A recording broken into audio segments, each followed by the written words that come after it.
자, 늘 하는 듯이 인사부터 하고 시작하도록 하겠습니다. 저는 임대닷컴 최한솔입니다. 반갑습니다.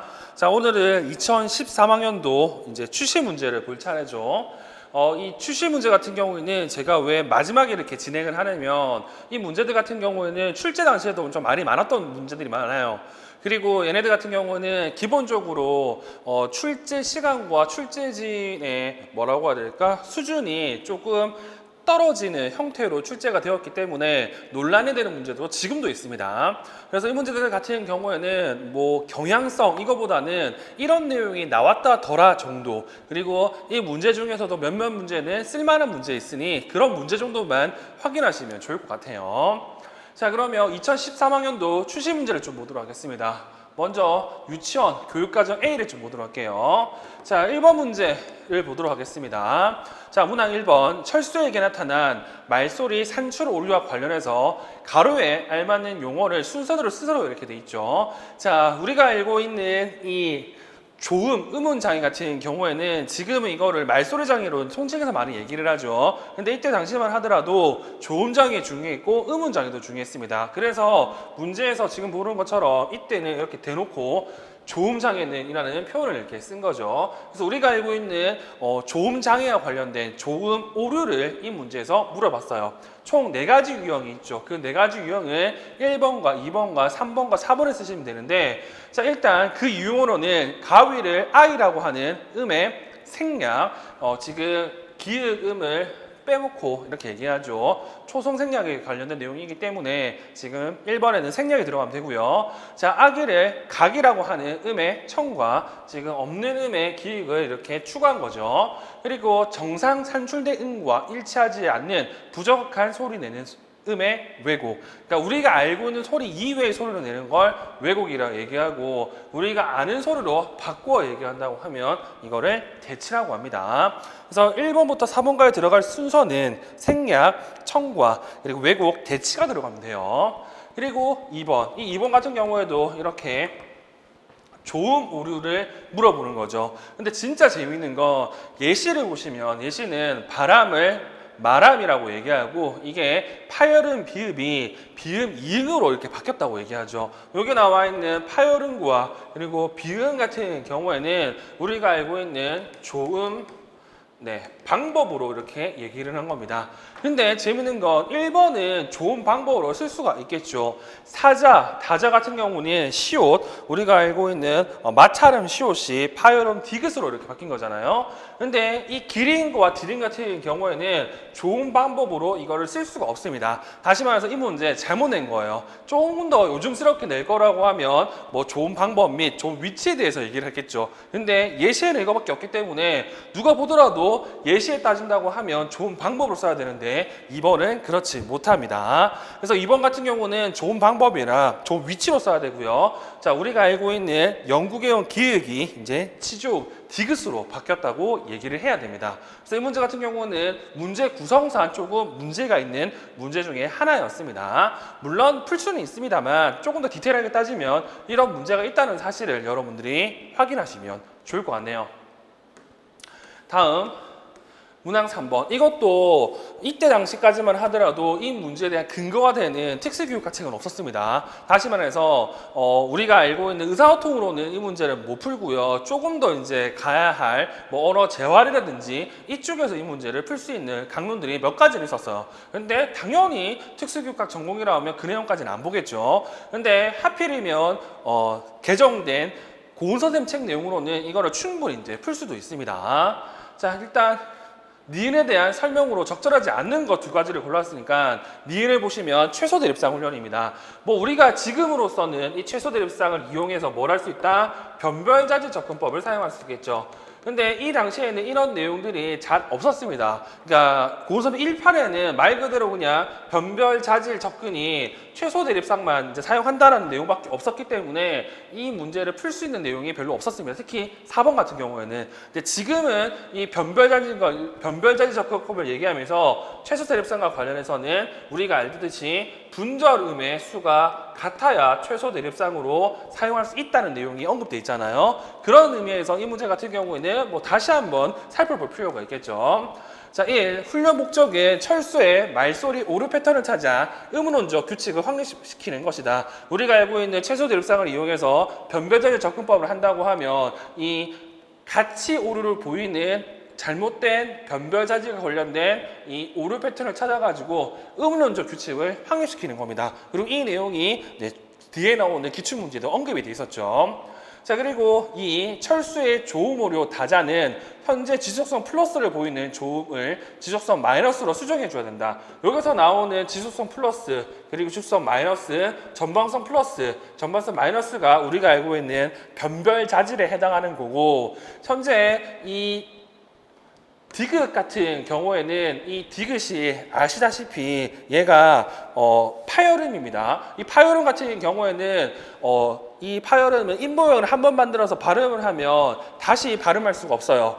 근데 우리가 알고 있는 파차름이나 마차름 같은 경우는 입모형을 만들고 호흡이 지속되는 한 계속적으로 이제 발음할 수 있거든요. 그것을 지속성 플러스라고 얘기하고, 그렇지 못하면 지속성 마이너스로 얘기합니다. 그래서 지금 얘 같은 경우에는 원래 시옷으로 발음해야죠. 즉 마차름으로 발음을 해야 되기 때문에 지금 지속성 플러스로 나타나야 돼요. 근데 이 설명이 반대로 되어 있죠. 즉 현재 지속성 마이너스를 플러스로 바꿔줘야 시옷으로 발음할 수 있습니다. 그래서 지금 2번은 틀린 내용이 되죠. 그리고 3번 철수의 조음 오류 D는 현재 전방성을 보이는 조음 전방성 마이너스로 수정해 줘야 된다고 되어 있죠. 이 전방성 같은 경우에는 해 위치를 얘기하는데 우리가 알고 있는 기린 같은 경우 이 기역이 당연히 이 기역이 당연히 뒤쪽에서 발음하는 영국의 음이 되잖아요. 그래서 영국의 음. 자, 그러니까 지금 이 기린이라고 발음을 해야 되는데, 이 기역이 혀가 뒤쪽에 있기 때문에 전방성 마이너스를 가져야 됩니다. 근데 디린 같은 경우에는 앞쪽에 있기 때문에, 즉 얘는 치조유이기 때문에 혀가 앞쪽에 있다고 표현하죠. 그래서 앞쪽에 있는 플러스를 마이너스로 바꿔줘야 기린으로 발음할 수 있다고 얘기하는 게 3번 내용이에요. 그래서 3번은 맞는 내용이 돼요. 그리고 틀린 게 4번인데, 이제 최소 대립사항을 얘기할 때는 꼭 분절음을 얘기해야 되죠. 그래서 초분절 요소 의미가 없습니다. 그리고 최소 대립사항을 같은 경우에는 음절 하나를 바꿔서 그 뜻이 바뀌는 단어랑 음절상을 얘기하는데, 이때도 얘기할 게 늘 예로 되는 게 이런 거죠. 오리, 고기 이런 거 같은 경우에는 지금 분절음이 얘는 4개지고 얘는 3개잖아요. 초성 이응은 음가가 없기 때문에. 그래서 이런 경우에는 이거를 최소 대립사항으로 사용할 수 없다는 이 내용이 보건법의 3판에 언급이 되어 있습니다. 그래서 이 내용 정도는 여러분들이 잘 확인해 주시면 좋을 것 같아요. 그래서 틀린 내용은 2번과 4번이 됩니다. 그래서 1번 문제에서는 여기 나와 있는 문항 3번 내용을 좀 여러분들이 눈여겨보시면 좋을 것 같다는 생각이 들어요. 자, 그리고 2번 문제. 자, 이번 문제 같은 경우는 늘 나오는 내용이죠. 자, 다음에 기획의 단계별 교수학습 활동이다. 1과 2에 들어갈 알맞은 내용을 쓰라고 하는데, 우리가 알고 있는 이 자기교수 같은 경우에는 지금 보는 것처럼 시험 문제에서는 5단계가 정말 많이 나왔습니다. 그리고 뒷문제에서도 이와 관련된 내용이 몇 가지가 나왔었죠. 그래서 지금 보고 있는 이 표 같은 경우에는 곽승조 선생님 책에서 언급이 잘 되어 있는 내용이고, 그 책에서도 교사와 학생 관련 나눠서 얘기를 합니다. 일단 먼저 인지적 모델링에서 교사 역할 같은 경우에는 말 그대로 자기 교수를 이용해 가지고요 과제를 수행하는 것을 시범을 보이면 되겠죠. 시범을 보이면 됩니다. 이때 이제 시범을 보이는 것 같은 경우에는 우리가 알고 있는 생각하고 있는 걸 이제 말로 이제 한다고 생각하시면 될 것 같네요.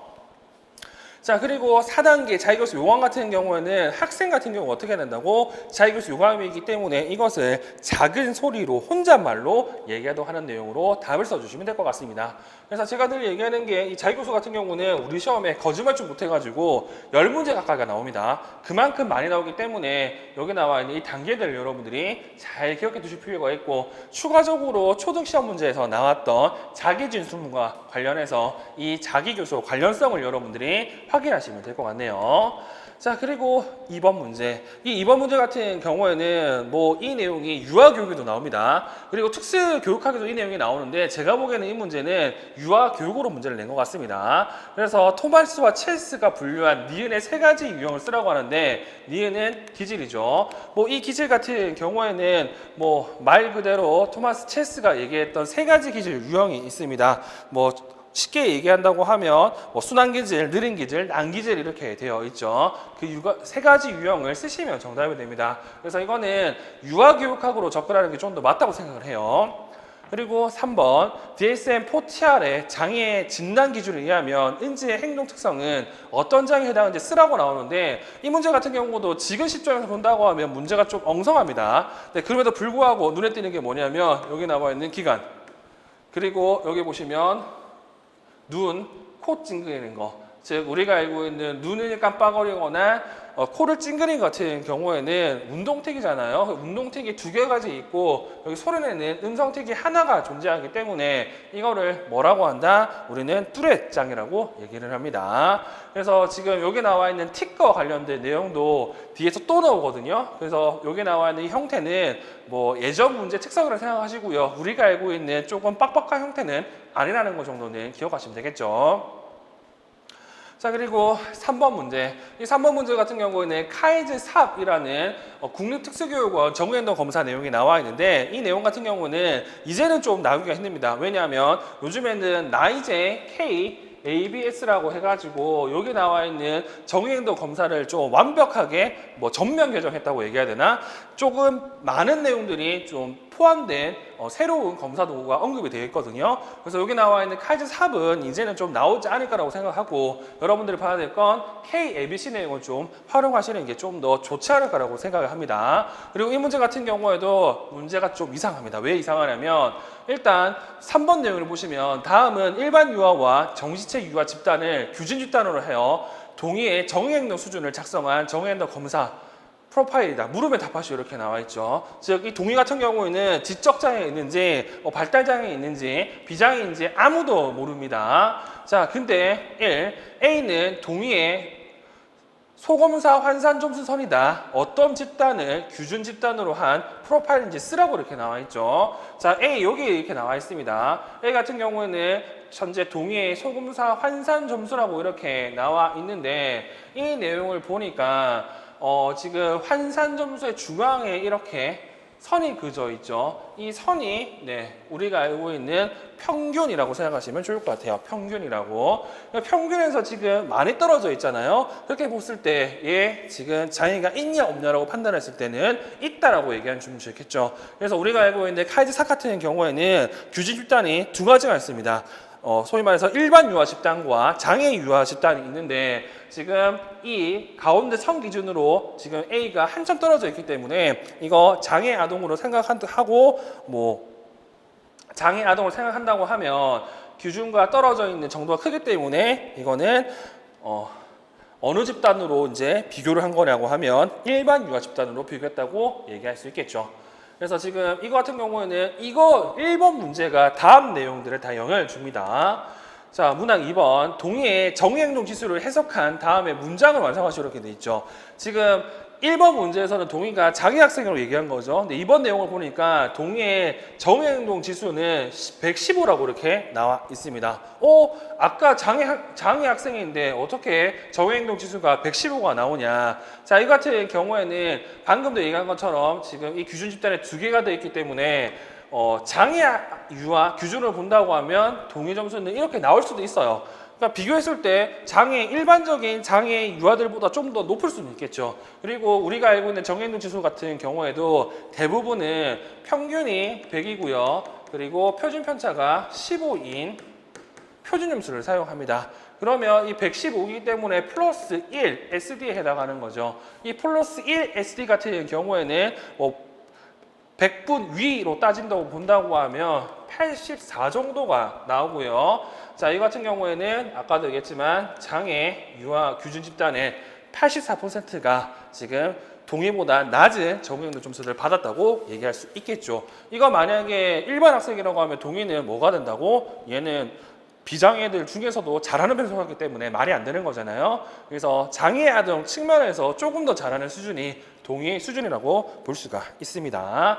그래서 여기 1번의 장애 유아, 정신체 유아라고 보시면 됩니다. 자, 그리고 3번. 이 적응행동 검사는 규준 집단의 평균으로부터 적어도 이 표준 편차 이하의 수행을 나타낼 때 적응행동에 유의미한 제한성을 지닌 것으로 해석한다. 자, 알다시피 우리가 알고 있는 카이제 삭 같은 경우에도 지금 얘기했던 규준 참조 검사입니다. 그러니까 이 규준이 언급되어 있는 거고요. 그와 달리 어떻게 규준과 비교하지 않고 개인의 숙달 정도에 비교하는 검사 유형을 뭐라고 한다? 준거 참조 검사라고 얘기하죠. 그래서 저는 개인적으로 3번 문제 잘못했다고 생각합니다. 이거 다른 거 내려고 했는데 제가 보기에는 여러 가지 이유로 이런 식으로 문제를 수정한 것 같아요. 자, 그리고 4번. 4번 문제, 뭐 늘 나오는 문제죠. 자, 첫 번째 문항. 기획을 이용한 관찰 방법을 쓰고 이러한 방법으로 얻을 수 있는 정보는 무엇인지 쓰라고 이렇게 나와 있습니다. 자, 기획은 아래와 같은 양식이 이렇게 돼 있죠. 이 아래와 같은 양식을 보니까 발생, 비발생, 2회 이상 이렇게 됐을 때 뭐 우리가 늘 얘기하는 산점도, 행동 분포를 알 수가 있잖아요. 그래서 이거는 뭐 산점도, 행동 분포 관찰 쓰시면 되고요. 이걸 통해서 더 직접적인 사정에 필요한 시간이나 그리고 뭐 장소에 관한 정보를 제공한다라고 쓰시면 정답이 됩니다. 얘 같은 경우는 늘 많이 나오는 얘기이기 때문에 이 정도는 좀 기억하시면 되겠죠. 그리고 문항 2번. 니은의 다른 평가 방법 중 다음에 설명에 해당하는 평가 방법을 쓰라고 하는데 니은이 뭐냐면 지금 그냥 다른 평가 방법이죠. 자, 면담이나 평접 초트 등이 활용된다. 평가자의 정보 수준에 의존할 수밖에 없는 단점이 있다. 개인이나 행동에 관한 전체적인 정보를 제공한다는 장점이 있다. 이렇게 되어 있습니다. 자, 이거 같은 경우에는 여러분들이 봐야 될 건 지금 이 광의와 관련해서 자해행동을 관찰하는 양식 같은 경우에는 크게 본다고 하면 우리가 알고 있는 직접 문제행동을 관찰하는 직접평가가 있을 거고요.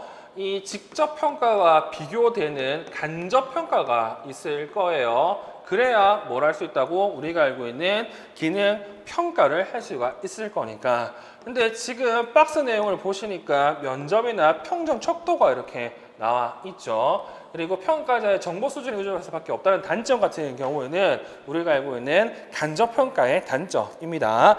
즉, 첫 번째 점에서는 간접평가 유형이, 두 번째 점 같은 경우에는 단점이, 세 번째 점 같은 경우에는 장점이 이렇게 언급되어 있죠. 그래서 우리는 이 박스 내용을 좀 살펴보시면 좋을 것 같고요. 2번의 정답은 간접평가라고 확인하시면 됩니다. 자, 3번 한번 볼게요. 이 3번 문제 같은 경우는 여러분들이 좀 봐주실 내용이에요. 행동의 유지 변화를 쓰라고 했죠. 자, 최 교사의 설명에 근거해서 유추해 볼 때 두통약을 먹기 전까지 나타났던 머리 때리기 행동의 유지 변화는 무엇인지 쓰라고 이렇게 되어 있습니다. 자, 읽어보니까 이렇게 되어 있죠. 단지 처방받은 두통약을 먹은 후 서너 시간 동안은 머리 때리기가 줄어드는 것으로 관찰했어요. 자, 두통약을 처방받은 후 머리 때리기가 줄어들었다. 자, 두통약을 먹는 이유는 학생이 두통이 있어서다. 자, 두통이 있었으니까 뭘 한다고? 이 두통을 잊기 위해서 머리를 때렸죠. 머리를 때렸죠. 그리고 이 머리를 때리니까 두통이 없어졌다. 자, 그러면 두통이라는 걸 다른 말로 얘기하면 뭐 고통이라고도 얘기할 수 있고, 자, 그러면 이러한 고통, 두통을 없애기 위해서 특정한 행동을 했다. 자, 그러면 특정한 행동을 하는 것을 늘어났다는 것을 강화라고 얘기할 수 있고요. 그리고 이 특정한 행동을 늘어날 때 어떤 자극이 빠졌으면 이거를 부적 강화라고 이렇게 얘기를 하죠. 즉, 머리 때리는 행동으로 고통을 잊었기 때문에 이 머리 때리는 행동이 늘어날 거예요. 이거를 부적 강화라고 하는데, 이 두통과 고통 같은 경우는 생리적 특성이기 때문에 사회적의 반대인 자동적 부적 강화 때문에 이러한 행동이 유지되었다고 얘기할 수 있습니다. 즉, 이것도 뭐 이런 식으로 이제 우리가 설명할 수 있다는 거. 그래서 이 R과 이 S와 관련된 내용을 설명해서 쓴 게 자동적 부적 강화라는 사실을 기억하시면 될 것 같네요. 그래서 이 3번 문제 같은 경우는 여러분들이 좀 살펴볼 내용입니다. 자, 다음 4번 문항. 일반적으로 자해행동은 그 정도가 심각한 경우 기능 분석 절차가 적용이 어렵다. 그 이유를 간단히 쓰라고 돼 있죠. 자, 우리가 알고 있는 기능 분석 같은 경우에는요, 여기 나와 있는 선행 자극과 후속 결과를 인위적으로 조작해가지고 SRS의 관계를 확인하는 거예요. 근데 만약에 자해 행동이 문제 행동이라 했을 때, 즉 선행 사건과 후속 결과 조정하는 건 자해 행동을 해보라는 거잖아요. 이러면 뭐가 생긴다? 네, 물리적 문제가 생기겠죠. 즉 자해 행동 늘어나면 당연히 문제가 될 거고, 그리고 자살과 같은 위험한 행동 같은 경우에도 사용하면 안 되겠죠. 언제? 기능 분석에서는. 그래서 기능 분석 같은 경우는 이러한 위험한 행동 그리고 자살 행동 같은 경우에는 기능 분석이 적절하지 않고요. 그 이유는 윤리적 문제 때문에 그렇습니다. 자, 그리고 5번 문제를 보도록 할게요. 자, 5번 문제. 자, 이것도 이제 가족 지원과 관련된 내용인데 1. 위사를 참고해서 장애 자녀 부모의 심리적 적응 단계 이론의 한계점을 한 가지 쓰라고 이렇게 되어 있습니다. 자, 이 내용들을 보시면 아시겠지만요. 지금 가족들마다 장애 아동이 태어났을 때 나타나는 변화가 책마다 가족마다 다 다르다는 거죠. 그래서 한계점이 뭐냐면 모든 부모들이 동일한 정해진 단계로 보이지 않는다는 것이 이 심리 적응 단계 이론의 한계점 또는 문제점입니다. 그래서 케이스 바이 케이스가 된다는 것 정도는 여러분들이 기억하시면 되겠죠. 그리고 2번 문항. 자, 김 교사는 진수 어머니의 면담을 실시하려고 여러 면담 유형을 살펴보았다. 다음에서 설명한 면담 유형을 쓰라고 이렇게 나와 있는데 이 면담 같은 경우에도 책마다 설명이 좀 다릅니다. 그럼에도 불구하고 우리가 알고 있는 이승삼책으로 이제 생각을 한다고 하면 여기 나와 있는 질문 항목과 질문 순서를 미리 정해둔다는 내용도 이렇게 언급이 되어 있죠. 즉 우리가 알고 있는 그러한 융통성 같은 게 전혀 없는 면담이 있겠죠. 그게 우리가 알고 있는 구조화된 면담입니다. 이 구조화된 면담 같은 경우에는 장점으로 이렇게 얘기할 수 있어요. 필요한 정보를 제한 시간에 수집할 수 있다는 효율적이라는 거. 근데 단점으로는 이런 게 단점이죠. 뭐 문제나 필요, 우선순위 등을 간과할 우려가 있습니다. 그래서 이러한 구조화된 면담 같은 경우는 장애를 진단할 때 많이 사용하는 편이죠. 특히 표준화된 진단 검사로 이 구조화된 면담이 많잖아요. 그런 것 정도는 여러분들이 이 문제를 통해서 확인하시면 될 것 같습니다. 자, 그리고 3번. 기획과 같이 가족이 자신의 삶에 주도적인 역할을 하고 결정권을 가지며 원하는 바를 성취하는 것을 설명하는 용어를 쓰라고 이렇게 나와 있는데 이 같은 경우에는 가족 지원에서 이걸 뭐라고 하냐면 가족 강화라고 이렇게 얘기를 합니다. 즉 이 가족 강화는 스스로 가족들이 뭔가를 해결한다, 성취한다는 뜻을 가지고 있다는 것 정도 여러분들이 이 문제를 통해서 확인하시면 됩니다. 다음 4번 문제. 자, 이거 같은 경우에도 이제 늘 얘기하는 내용인데, 자, 다음 문제가 완성하시면 이렇게 돼 있죠. 이것도 출제되어서 좀 문제가 많았던 문제 중에 하나예요. 영호의 사례를 접한 다른 가족들은 적극적인 교류를 통해 정보를 주고받으며 자녀의 성장과 발달을 위해 노력하게 되었다. 이런 가족 간의 관계는 브랜편 보nem의 생태학적 모델에 어떤 책에 해당한다 이렇게 되어 있죠. 자, 이 같은 경우에는 중요한 게 뭐냐면 이 브랜편 보nem의 생태학적 모델에서 가장 중심이 되는 건 아동 학생입니다. 자, 그러면 영어가 중심이 되잖아요. 그러면 영어를 중심으로 소위 말해서 미시책에 누가 있다? 뭐 여기 미니 그리고 뭐 진수 이런 사람들 그리고 엄마 그리고 교사 이런 사람들이 있겠죠. 자, 그러면 지금 영어를 중심으로 볼 때 지금 미니 어머니 같은 경우에도 어떻게 보면 뭐 매일 등하교 할 때 본다고 하면 미니 어머니 또한 어디 들어갈 수 있다? 미시체계에 포함될 수도 있습니다. 그렇게 봤을 때 이 미시체계들 진수 어머니도 마찬가지로 미니 어머니와 그리고 진수 어머니들의 관계 그리고 우리 엄마의 관계, 영어의 엄마의 관계를 생각해 본다고 하면 이거는 브랜편 보nem의 중간 체계에 해당하는 걸 볼 수가 있어요. 그래서 이 문제도 이게 왜 체계 책이냐 중간 책이냐 가지고 엄청 말이 많은데 늘 얘기했지만 가운데 누굴 두느냐, 다시 말해서 영어를 가운데 둔다고 하면 이런 관계가 있기 때문에 중간 체계라고 볼 수가 있습니다. 다음 5번 문항을 보도록 할게요. 다음은 김교사의 가족 지원 방안을 진술한 것이다. 적절하지 않는 것을 두 가지 찾아 그 이유를 쓰라고 이렇게 나와 있죠. 자, 우리가 알고 있는 가족 지원 같은 경우에는 제일 중요한 게 뭐다? 강점을 보는 거잖아요. 근데 3번에서는 약점을 본다고 했기 때문에 틀린 내용이 되고요. 그리고 5번 같은 경우는 가족 지원 같은 경우 관련 서비스이기는 한데 모든 가족을 이렇게 가족 진단을 하고 가족 지원 계획을 수립하는 건 아닙니다. 무슨 말이냐? 필요한 학생, 필요한 가족에게 가족 지원을 제공할 수 있죠. 다 제공할 수는 있는데 이 사람이 필요하면 제공해주는 시스템입니다. 그래서 모든 가족을 위한 일이기 때문에 5번은 틀린 내용이 되죠. 자, 다음 6번 문제를 보도록 할게요. 6번 문제 같은 경우에도 조금 논란이 있는 내용도 있습니다. 일단 문항 1번 다음 문장을 완성하시오 이렇게 돼 있죠. 자, 기업과 같이 일과와 환경에서의 구조화는 뭐를 높여 해수의 활동 참여를 증가시킬 수 있다 이렇게 돼 있습니다. 기억이 뭐냐? 요즘 해수를 위해 학급의 일과를 일정하게 하고 등원 후에는 하루 일과를 그림으로 안내해줘요. 그리고 활동이 끝나기 5분 전에 종을 쳐서 알려줘요.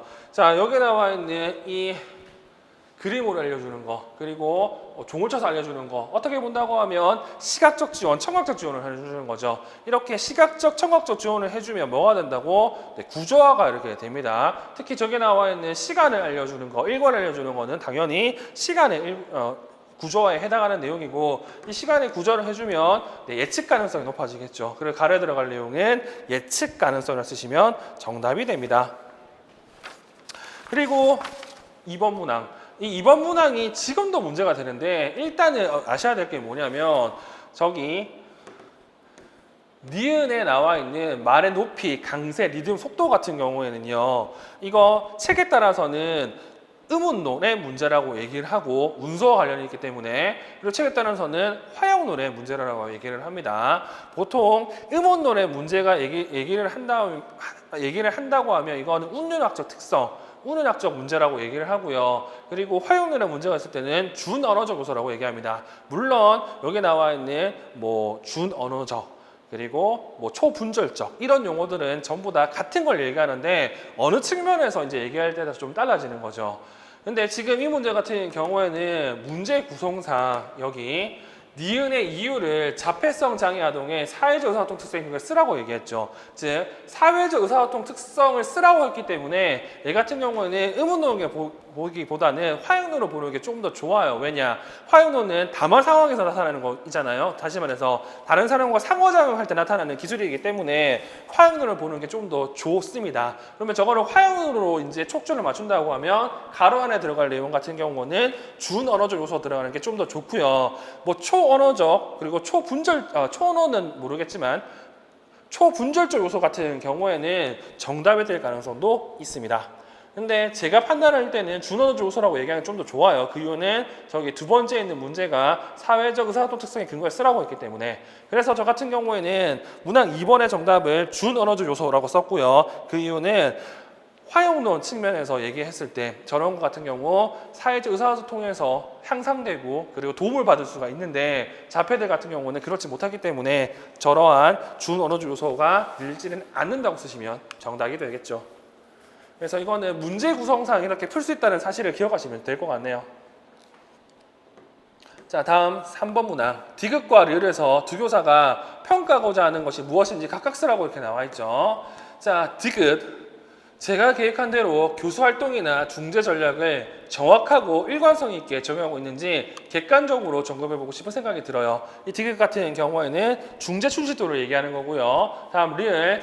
부모님이나 주변 사람들이 아이들의 변화를 느끼고 있는지, 이런 변화가 생활성에서 의미가 있다고 생각하는지도 알아보고 싶어요. 이 같은 경우에는 사회적 타당도를 얘기하는 거죠. 그래서 이 사회적 타당도와 중재 충실도 같은 경우는 초등과 중등에서도 충분히 나올 수가 있습니다. 그렇기 때문에 이런 내용들을 여러분들이 잘 기억하시면 좋을 것 같아요. 자, 그리고 7번 문제. 자, 7번 문제 같은 경우에는 일단 1. 기획을 계획할 때 교사가 고려해야 될 점 두 가지를 쓰라고 하는데 기획은 학습기회 조성이죠. 자, 이 내용들을 쭉 살펴보시면 어떤 느낌이 있냐면요. 말 그대로 여기 문제에 나와 있는 400교수의 형태가 있습니다.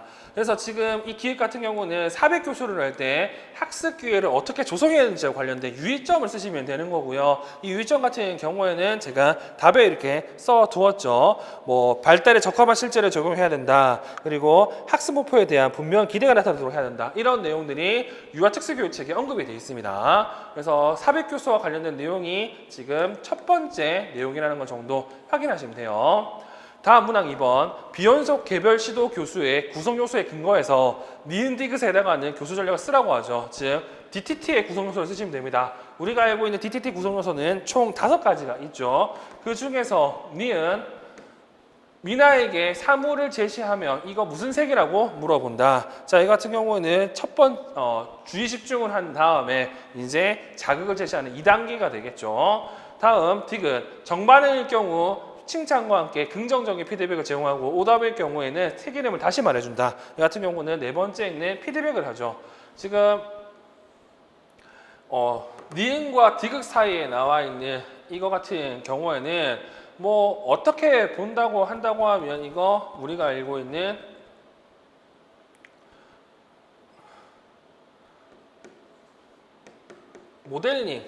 모델링이라고 볼 수도 있습니다. 즉 DTT 단계로 이거를 살펴보는 거 좀 어렵다는 거 정도 기억하시면 될 것 같아요.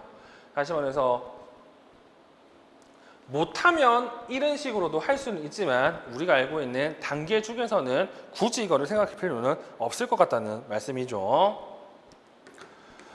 자, 그리고 세 번째 문제, 리을과 관련해서 다음 글을 읽고 문장을 완성하시오 이렇게 되어 있는데 지금 이 리을 내용을 살펴보시면요.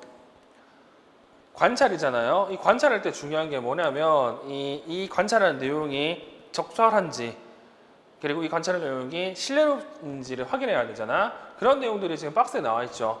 관찰을 할 때 목표 행동을 조작적으로 정의하는 것은 유아의 행동을 일관성 있게 측정하는 것을 나타내는 지표인 신뢰도를 높이기 위한 것이다. 그래서 신뢰도가 들어가고 이 일관성이라는 표현 때문에 신뢰도가 된다는 것 정도 여러분들이 확인하시면 됩니다. 그래서 이거는 그렇게 어려운 문제는 아니라는 거. 자, 다음 4번. 자, 미음과 관련해서 다음의 글을 읽고 완성하라고 돼 있죠. 자, 미음이 뭐냐? 자, 미음 같은 경우는 교사의 교수활동과 관련된 내용인데 자, 박 교사는 촉진 의존성을 감소시키기 위한 용언법 중 기술의 학습함에 따라 촉진의 개입 정도를 체계적으로 줄여나가는 이를 적용하려고 했다. 자, 우리가 알고 있는 용언법 종류에는 책에 보시면 뭐 3가지 또는 4가지 또는 5가지가 있죠. 이 중에서 촉진의 개입 정도를 체계적으로 줄여나가는 방법은 최소 촉진이 있고요. 뭐 따라서는 하위 유형으로 점진적 안내도 얘기할 수 있습니다. 근데 늘 얘기했지만 점진적 안내가 되려고 하면 신체적 촉진 그리고 그림자법이 나와야 되거든요. 그래서 이건 없기 때문에 예를 보시면 되고요. 그리고 알다시피 최대 최소 촉진 같은 경우에는 이러한 장점이 있죠. 오류로 인한 좌절을 방지할 수 있습니다. 그래서 얘는 학습 단계 중에서 언제 쓴다고? 배울 때 무오류 학습과 관련된 습득 단계에서 주로 사용한다는 거. 그리고 추가적으로 알아야 될 게 뭐냐면 강혜계 선생님 책에서는 우리가 알고 있는 용언법 중에서 고정 시간 지연 같은 경우 언제 사용할 수 있다? 숙달 때 사용할 수 있다는 내용이 언급되어 있습니다. 그래서 이런 내용도 이 문제를 통해서 확인하시면 좋겠죠. 자, 그리고 8번 문제 1. 기획에서 음을 제외한 나머지 5개의 음수를 쓰라고 이렇게 나와 있죠. 자, 우리가 하는 링의 6개월 검사 같은 경우에는 뭐 말고도 이우와 시스가 있고요. 이 같은 경우에는 추가로 이제 만들어진 개념입니다. 그래서 이 문제 같은 경우는 답보다는 더 중요한 거 이게 왜 추가되는지를 기억하시면 되고 이게 왜 추가되냐면 얘 같은 경우는 저주파수 대역의 음들을 들을 수 있는지 확인하기 위해서 나중에 음을 추가했습니다. 자, 그리고 2번 니은은 청년훈련 계획 시 고려해야 할 청년 기술의 4단계 중 어디에 쓰라고 나오는데 자, 이 니은 같은 경우에도 그러니까 이 2번 문제 같은 경우도 출제에 대해서 좀 문제가 많았거든요.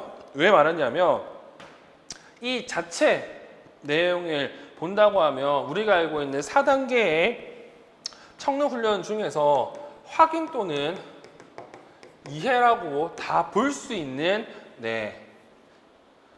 부분들이 있습니다. 그래서 예를 들어서 지수야, 선생님이 하는 말을 잘 들어보세요. 입을 가리고 엄마 어딨어? 엄마 어딨어? 엄마를 가르치며 엄마라고 이렇게 되어 있죠. 자, 그러면 이거 같은 경우는 지식 따르기라고도 이제 이거를 볼 수가 있기 때문에 이거를 이해라고도 생각할 수 있습니다. 근데 지금 이거 같은 경우에는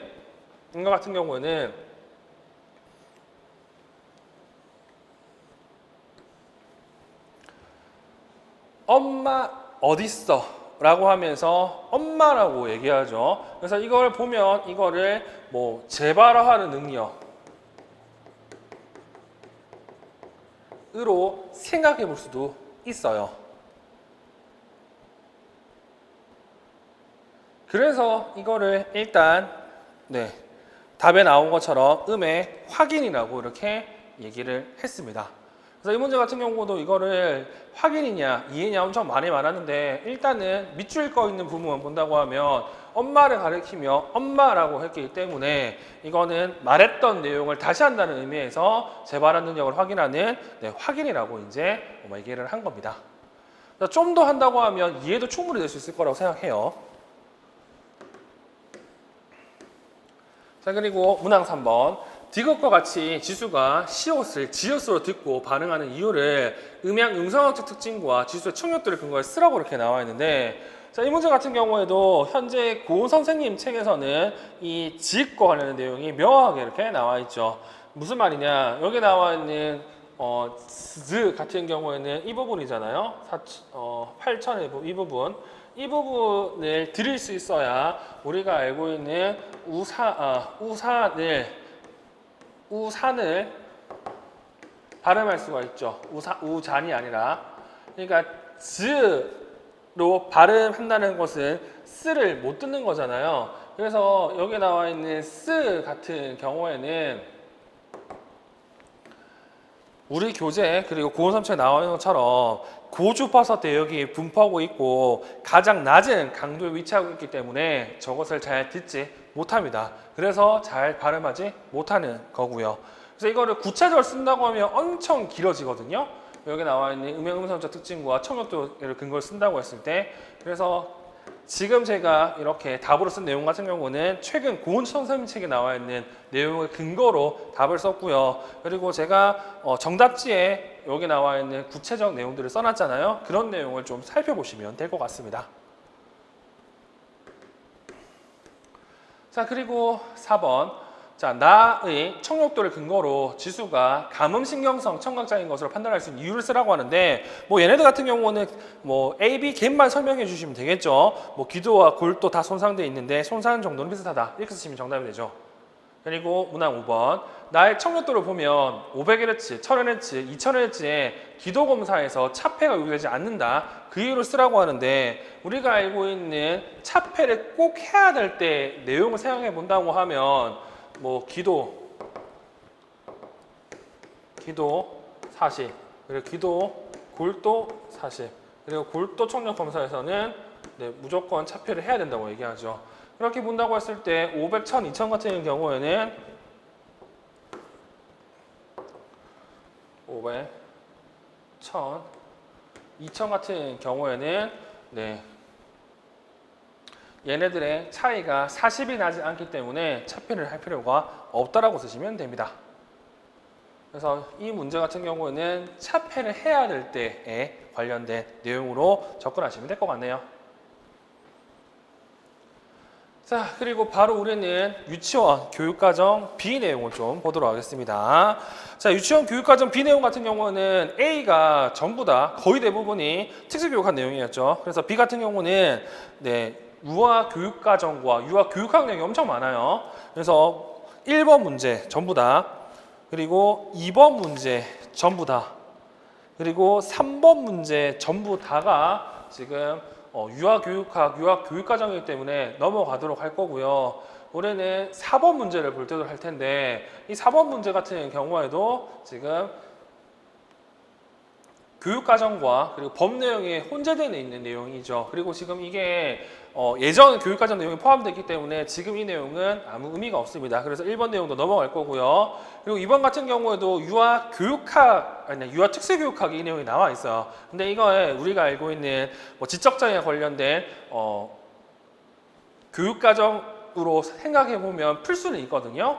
일단 박스 내용을 보시면 유아의 발달 연령보다 생활 연령에 적합한 기술들을 강조한다. 일상생활에 필요한 기술이나 행동을 가르치는 데 초점을 둔다. 유아의 주요 환경에서 필요한 기술로 구성해서 독립성을 향상시킨다. 뭐 이와 관련해서는 기능적 교육과정 또는 뭐 생태학적 교육과정 이렇게 쓰시면 정답이 됩니다. 그래서 이 내용이 유아 특수교육학에 언급되어 있는 내용이죠. 그리고 3번. 저는 개인적으로 이거 초등과 중등에서 계속 물어볼 것 같은데, 자, 3. 특수교육의 실행 절차 및 단계 근거에서 리을을 무엇이라는지 쓰라고 이렇게 나와 있죠. 리을. 진단을 하기 전에 먼저 일반 학급에서 도와줄 수 있는 다양한 방법을 실행해 보고 그 변화를 살펴보는 것이 좋을 것 같아요. 그렇게 했는데도 변화가 없으면 그 다음 절차를 고려해 봅시다. 자, 우리가 알고 있는 진단 전에 하는 학급에서 하는 문제 해결 방법을 뭐라고 한다? 네, 의례적 중재라고 이렇게 얘기를 하죠. 그래서 이 내용 같은 경우는 여러분들이 좀 기억하시면 좋을 것 같은 내용입니다. 그리고 5번 문제 같은 경우에도요. 이거 여러분들이 알고 있는 의사소통과 자폐 내용으로 풀 수가 있거든요. 근데 알다시피 이것도 유아 교육학 내용으로 보는 게 훨씬 더 타당하거든요. 그래서 우리는 이 내용을 넘어가도록 하겠습니다. 2번 같은 경우에는 주만 수용 능력 또는 뭐 마음 이해라고 볼 수도 있지만 이 문제는 자폐 내용이었기 때문에 주만 수용 능력으로 보는 게 훨씬 더 좋습니다. 그리고 여기 나와 있는 이 3번 문제 같은 경우에도요. 비거츠키 같은 경우 의사소통장애 공원섬책에도 나와 있지만 이 내용이 유아 교육학에 더 잘 나왔기 때문에 유아 교육학으로 접근하는 게 좀 더 좋을 것 같아요. 자, 그래서 우리는 몇 번을 볼 거냐 하면 6번 문제를 보도록 하겠습니다. 자, 6번 문제 같은 경우에도 이렇게 1번과 그리고 2번 같은 경우 유아 교육학 내용이기 때문에 넘어가도록 할 거고요. 3번 내용을 좀 보도록 할게요. 3. 의사소통 발달을 촉진하기 위해서는 영유아의 능력에 대한 정보 외에도 다양한 정보가 필요하다. 나를 통해 알 수 있는 의사소통 관련 진단 영역은 무엇인지 쓰라고 이렇게 되어 있죠. 자, 이것도 뭐 여러 가지 생각에 따라서는 유아 교육학으로 풀 수도 있고요. 그리고 특수교육학으로 풀 수 있는데 이거 만약에 언어의 구조나 언어의 하위 체계라고 생각한다고 하면 나를 통해 알 수 있는 의사소통 관련 진단 영역 같은 경우 화학론이라고 볼 수 있습니다. 물론 유아 교육학으로 보면 조금 더 다른 내용이 될 수도 있어요. 자, 그리고 4번. 정미의 발달적 변화를 평가하기 위해 사용한 다음 방법은 무엇인지 쓰라고 나와 있죠. 부모의 도움을 받아 가정 내에서 정미의 행동을 비디오로 녹화한다. 녹화 내용 중 정미의 의미 있는 의사소통 행동이 나타나는 것을 시간의 순서에 따라 폴더에 저장한다. 관찰 내용을 간단히 기록하고 마지막으로 요약표 곳을 작성한다. 눈에 띄는 내용은 이거죠. 폴더에 저장한다. 시간의 순서대로. 이 내용 같은 경우는 포트폴리오라고 볼 수 있겠네요. 자, 그리고 7번 문제. 자, 이 7번 문제 같은 경우에도 지금 보시면요. 대부분 내용들이 유아 교육학, 유아 특수교육학 내용이에요. 3번 정도는 우리가 풀 수가 있는데 3번도 특히 1번 같은 경우에는 특수교육학 내용으로 본다고 하면 뭐 또래 교수라고 볼 수 있지만 유아 교육학 내용으로 본다고 하면 또래 시범으로 볼 수 있고요. 2번 같은 내용 같은 경우에도 또래들이 지나가 장난감을 가지고 놀이하도록 도와줬을 때 교사는 반 아이들 모두를 강화한다. 이거는 집단 강화에 해당하는 거죠. 그래서 지금 3번 내용 같은 경우도 유아 특수교육학으로 푸는 게 조금 더 좋다는 말씀을 드립니다. 그리고 8번 문제. 이 8번 문제 같은 경우에도 지금 문항 1번은 유아 교육과정이니까 넘어갈 거고 2번을 봐야 되는데 2번 내용 같은 경우에도 뭐 굳이 우리가 뭐 자폐로 풀지 않고 일반적으로 풀어도 충분히 풀 수 있는 내용입니다. 자, 다음은 기획에 나타난 준위의 특성에 비추어 교사가 고려할 점이다. 적절하지 않는 내용 한 가지 찾아 번호를 쓰고 발에 고쳐라 이렇게 돼 있죠. 자, 1. 자폐성장의 아동의 반영어는 언어 발달을 저해함으로 소거해야 된다. 요즘에는 소거하는 게 아니라 이거를 의사소통 기능으로 이제 이해하고 긍정적으로 반응하도록 만들어주는 거죠. 그래서 지금 1번이 정답이 됩니다. 자, 우리가 알아야 될 건 얘네들 알아야 되는데 이 자폐성장의 아동이 여러 단어로 구성된 반영어를 사용하더라도 그 표현은 하나의 단어로 인식할 수 있다. 이 반영어의 기능이 동일할 수 있다는 뜻이죠. 3. 반영어를 환경 내 행위나 사물에 연결시켜 반영어와 환경적 요소들 사이의 관계를 강조하도록 해야 된다. 그래야 이와 관련된 기능을 조금 더 잘 활용할 수 있기 때문에 그렇습니다. 그리고 4. 반영어는 주로 아동이 자신이 듣는 언어를 분할하지 못할 때와 이해력이 제한될 때 발생하므로 교사는 아동의 정보 처리 능력에 적합한 언어를 사용해야 한다. 이 말은 시각적으로 해야 되냐, 청각적으로 해야 되냐, 운동적으로 해야 되냐 이 내용과 같거든요. 그래서 지금 이 내용 같은 경우에도 제가 알기로는 예전 자폐책에 이 내용이 자세히 나와 있는데 요즘 책에 이 내용이 없어요. 그래서 우리는 그냥 여기 나와 있는 얘네들 정도만 확인하시면 될 것 같고요. 그리고 문항 3번 같은 경우에도 이게 교수적 합화가 아니라 교육과정 수정 전략이기 때문에 정확히 얘기하면 이거는 교재 수정에 해당합니다. 근데 우리가 알고 있는 뭐 5가지의 교수적 합화 내용을 본다고 하면 뭐 교수 자료의 수정 또는 교수 방법의 수정이라고 볼 수 있겠죠. 그리고 4번 이것도 유아 특수교육학에 나와 있는 내용인데 뭐 지금 4번 내용 같은 경우는 애증훈련이라고 보시면 됩니다. 이것도 엄청 예전 책의 내용이에요. 요즘 책에도 잘 없더라고요, 찾아보니까. 일단 이렇게 해가지고요, 우리는 2013년 출시 유치원 문제를 봤습니다. 이 유치원 문제 같은 경우는 여러분들이 좀 봐야 될 건 방금 얘기했던 제가 좀 강조했던 내용들이 있잖아요. 그런 내용 위주로 좀 확인하시면 좋을 것 같습니다. 이제 좀 쉬었다가 초등하도록 할게요.